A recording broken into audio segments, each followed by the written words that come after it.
Saving a Train.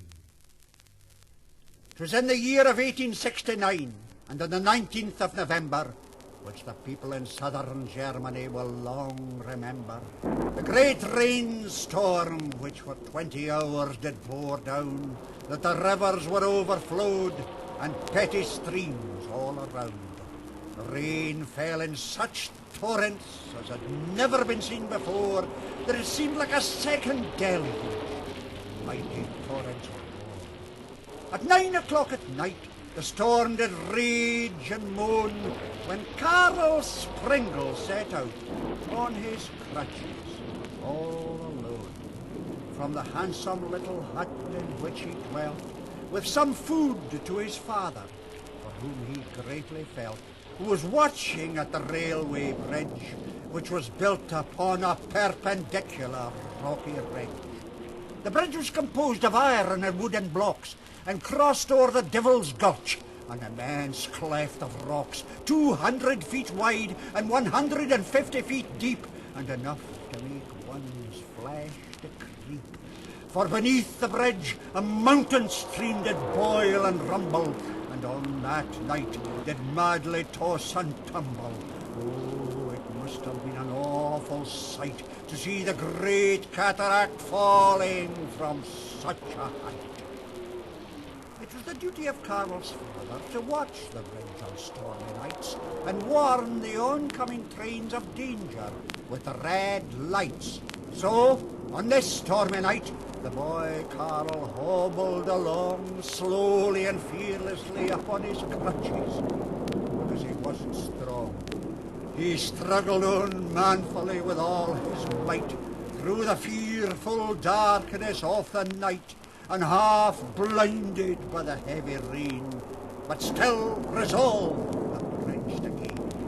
But when within 100 yards of the bridge, it gave way with an awful crash, and fell into the roaring flood below, and made a fearful splash, which rose high above the din of the storm, the like brave Carl never heard since he was born. Then, "Father, father!"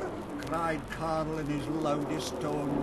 "Father, father!" he shouted again in very pitiful moans. But no answering voice did reply, which caused him to heave a deep-fetched sigh.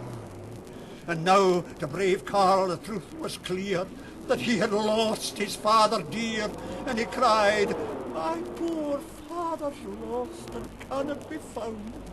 He's gone down with the bridge and has been drowned."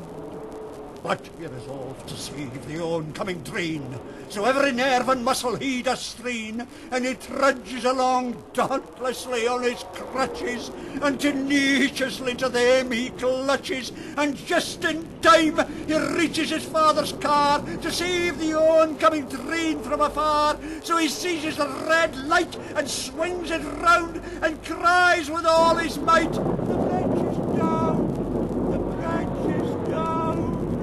So forward his father's car he drives, determined to save the passengers' lives, struggling hard with might and main, hoping his struggle won't prove in vain. So on comes the iron horse, snorting and rumbling, and the mountain torrent of the bridge kept roaring and tumbling, while brave Carl keeps shouting, "The bridge is down!